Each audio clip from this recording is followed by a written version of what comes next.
আসসালামু আলাইকুম রহমতুল্লাহি ওয়া বারাকাতুহু। সম্মানিত সুপ্রিয় দিনী ভাই বোনেরা, আজকে আমরা জানবো আশুরার রোজা সম্পর্কে। আশুরার দিন কবে, আশুরার রোজা কয়টা রাখতে হবে, নিয়ত কিভাবে পড়তে হবে এবং এই আশুরার দিন কিভাবে ইবাদত করতে হবে। সম্মানিত সুপ্রিয় দিনী ভাই বোনেরা, আমি আবার বলছি, আপনি কিভাবে আশুরার রোজা রাখবেন, কিভাবে আশুরার দিন ইবাদত করবেন, আপনি কীভাবে আশুরার দিনে জিকির আজকার করবেন, কীভাবে আশুরার দিনে আশুরার রোজার নিয়ত করবেন, সম্পূর্ণ কিছু আজকের এই ভিডিওর মাধ্যমে থাকবে। তো সম্মানিত সুপ্রিয় দিনী ভাই বোনেরা, ভিডিওটি স্কিপ না করে সম্পূর্ণ দেখবেন, শেষ পর্যন্ত দেখবেন। আশা করি আপনি সব কিছু শিখতে পারবেন। তো চলুন আমরা মূল ভিডিওতে চলে যাচ্ছি। আশুরার দিনটা হচ্ছে মহরমের 10 তারিখ। আমি আবার বলছি, আশুরার দিনটা হচ্ছে মহরমের 10 তারিখ, অর্থাৎ দশকের দিন।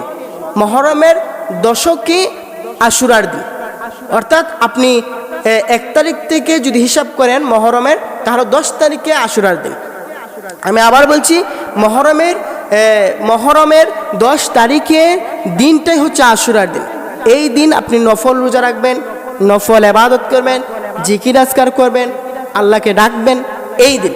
তো সম্মানিত সুপ্রিয় দিনী ভাই বোনেরা, একটা মজার বিষয় হচ্ছে, আল্লাহ রাব্বুল আলামিন যখন আদম আলাইহিস সালামকে যখন সৃষ্টি করেন, তখন আল্লাহ রাব্বুল আলামিন এই মহরম মাসের 10 তারিখ আশুরার দিন বাবা আদমকে সৃষ্টি করেছেন। সম্মানিত সুপ্রিয় দিনী ভাই বোনেরা, শুধু তাই নয়, আরও মজার বিষয় সেটা হচ্ছে, যখন হজরতে ইব্রাহিম খলিলুল্লাহকে যখন নমরুদে আগুনে ফালাইছিল, আগুন থেকে যখন উদ্ধার করেছিলেন আল্লাহ রাব্বুল আলামিন, ওই দিনটা ছিল মহরমের 10 তারিখ আশুরার দিন। আরেকটা মজার বিষয় হচ্ছে, ইউনুস নবীকে যখন আল্লাহ রাব্বুল আলামিন উদ্ধার করেছিলেন মাছের পেট থেকে, তখন ওই দিনটা ছিল মহরমের 10 তারিখ আশুরার দিন। সুবহানাল্লাহ। শুধু তাই নয়, আল্লাহ রাব্বুল আলামিন বাবা আদমকে বানাইয়া যখন জান্নাতে দিছিলেন, তখন ওই দিনটা ছিল আশুরার দিন, মহরমের 10 তারিখ। এরপর যেটা, যখন বাবা আদম আলাইহিস সালাম গন্ধম ফল খাওয়ার পর যখন আল্লাহ রাব্বুল আলামিন জান্নাতে বের করে দিয়েছিলেন, তখনও ছিল মহরমের 10 তারিখ আশুরার দিন। এরপর আল্লাহ রাব্বুল আলামিনের কাছে যখন বাবা আদম আলাইহিস সালাম, মা হাওয়া আলাইহিস সালাম দুইজন দুই দেশ থেকে কান্নাকাটি করার পর যখন ওনারা আল্লাহর কাছে তওবা করলেন, যেই দিন আল্লাহ রাব্বুল আলামিন তওবাকে কবুল করে মাফ করলেন, ওই দিনটাও ছিল মহরমের 10 তারিখ আশুরার দিন। তো সম্মানিত সুপ্রিয় দিনী ভাই বোনেরা, বুঝতেই পারছেন আশুরার দিনটা কতটুকু গুরুত্বপূর্ণ, এই দিনটা কতটুকু পাওয়ারফুল একটা দিন। আপনার রোজা, ইবাদত, আল্লাহর কাছে আপনি যে তওবা করবেন, সব কিছু কবুল হবে। তো চলুন আমরা এখন জানবো কিভাবে আশুরার রোজা রাখবো। এই আশুরার রোজাটা রাখতে হবে আপনাকে দুইটা আশুরার রোজা রাখতে হবে। আমি আবার বলছি, আপনাকে আশুরার রোজা 2টা রাখতে হবে। একটা রাখতে হবে আশুরার দিনের আগের দিন, অর্থাৎ আপনি 9 তারিখ, মহরমের 9 তারিখ যদি রাখেন তাহলে একটা রাখবেন, আর আশুরার দিন একটা রাখবেন 10 তারিখে, মহরমের 10 তারিখ। আর যদি 9 তারিখ আপনি না রাখেন, তাহলে 10 তারিখ আশুরার দিন একটা রাখবেন এবং মহরমের 11 তারিখ আরেকটা রাখবেন, তাহলে 2টা হয়ে যাবে। আমি আবার বলছি, 9 তারিখ অথবা 10 তারিখ 2টা রাখবেন, আর যদি 9 তারিখ না রাখতে পারেন তাহলে 10 তারিখ অথবা 11 তারিখ 2টা রাখবেন।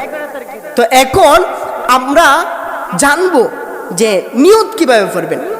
আপনি নিয়তটা এইভাবে পড়বেন যে 9 তারিখ রাখেন, তাহলে 8 তারিখে অর্থাৎ আগের দিন আপনি নিয়তটা করবেন যে আমি আল্লাহকে সন্তুষ্ট করার জন্য আমি আগামীকাল 9 মহরম আমি একটা নফল রোজা রাখব।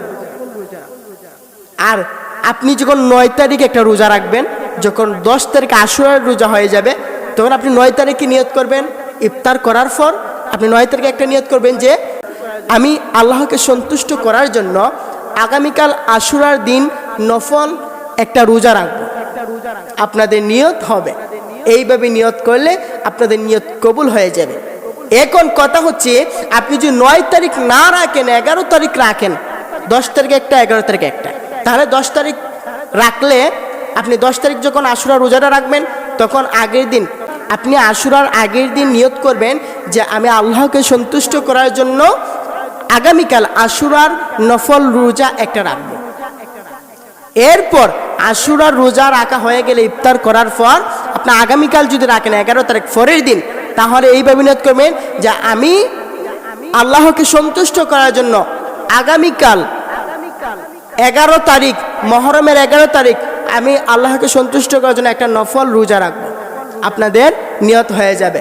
তো সম্মানিত সুপ্রিয় দিনী ভাই বোনেরা, রোজার বিষয়টা হয়ে গেলে সম্মানিত সুপ্রিয় দিনী ভাই বোনেরা, আমরা জানলাম কীভাবে মহরম মাসে দশকের মধ্যে কীভাবে আশুরা রোজা রাখবেন।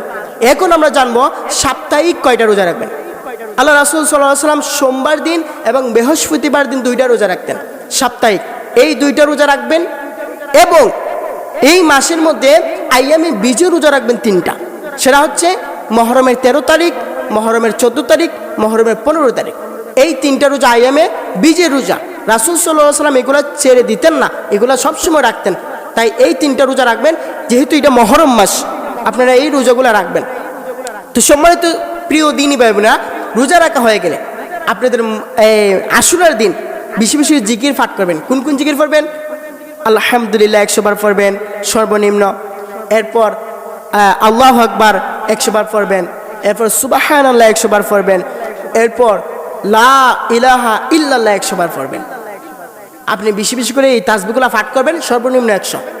বেশি বেশি করে পাঠ করা হয়ে গেলে আল্লাহর কাছে 2টা হাত তুলে মুনাজাত করবেন। যা হৃদয়ের ভিতরে চাওয়া আছে, মনের ভিতরে চাওয়া আল্লাহর কাছে প্রকাশ করবেন। দেখবেন ওই দিন আল্লাহ রাব্বুল আলামিন আপনার দোয়াকে কবুল করবেন। তো সম্মানিত সুপ্রিয় দিনী ভাই বোনেরা, অবশ্যই এই ভিডিওর কমেন্টে একটা আমিন বলে জানিয়ে দিবেন এবং একটা লাইক করবেন। অবশ্যই আমি তাদের জন্য দোয়া করব, আল্লাহ পাক যেন ওই ব্যক্তিদের মনের আশা বাসনাগুলো যাতে পূরণ করেন এবং আল্লাহ রাব্বুল আলামিন যেন আমার ওই মা বোনদেরকে, ওই প্রিয় দিনী ভাইদেরকে যেন আল্লাহ রাব্বুল আলামিন মক্কা মদিনা জিয়ারত করার তৌফিক দান করেন। ওয়া আখির দেওয়ানা আলহামদুলিল্লাহি রাব্বিল আলামিন। তো সম্মানিত সুপ্রিয় দিনী ভাই বোনেরা, আমি আজকের মতো আপনাদের কাছ থেকে বিদায় নিচ্ছি। সবাই ভালো থাকবেন, সুস্থ থাকবেন। অবশ্যই আমাদের চ্যানেলটা সাবস্ক্রাইব করে রাখবেন। আসসালামু আলাইকুম ওয়া রাহমাতুল্লাহি ওয়া বারাকাতুহু।